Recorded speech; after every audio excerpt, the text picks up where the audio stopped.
कराईमा पकाउन लाग्यो आज नयाँ तरिकाले। तताएको पनि छैन, तेल पनि हालेको छैन।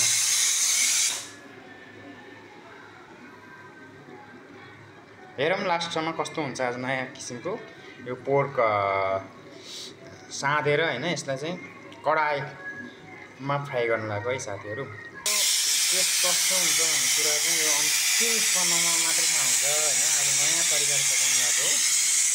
Let's see. कडाई चेन्ज, चुल्हा चेन्ज गरेको मात्रै हो। अलिक ठुलो आँच बनाउन लाग्यो। मेरो विचारमा यो चाहिँ नछोकिकन बनाउने प्लान छ है, नछोकिकन। Let's see how is it. खुर्सानी पनि हाल्दै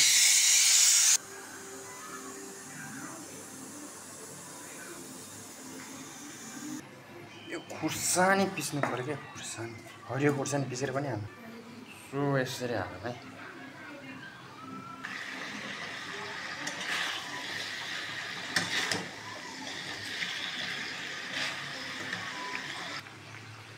सो होइन यो ओपनमै पकाइरहेको छु मैले यो पोर्क बँदेललाई होइन।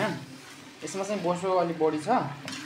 मैले कतिपय घरमा चाहिँ यो पकाउँदाखेरि चाहिँ धेरै तेल हुने के, मैले एक थोपा तेल हालेको छैन है। यसमा फ्याट हुने हुँदाखेरि चाहिँ यसमा धेरै तेल हाल्नु जरुरी छैन। पहिला स्लो सानो आँचमा पकाएपछि यो अटोमेटिकली तेल फ्याट पग्लेर तेलको रूपमा परिणत हुन्छ। यसलाई चाहिँ बिचमा पानी छम्किँदै पकाउनुपर्छ क्या।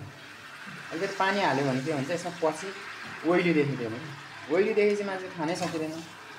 अलिकति पानी राख्ने है। अनि पानी राखेपछि के हुन्छ, तल ग्यासको फ्लेमले यो मसलाहरू पनि डढ्दैन र तितो हुँदैन। मसलाहरू सबै ठाउँ लाग्छ। यसरी पानी छम्किने है। पानी छम्किँदै हल्का पकाएपछि यसलाई के हुन्छ, मसलाहरू त एक त लाग्दैन र अर्को कुरो चाहिँ के हो भने यसबाट आउने फ्याटहरू सेपरेसन नभइकन खानलाई एकदम राम्रो हुन्छ।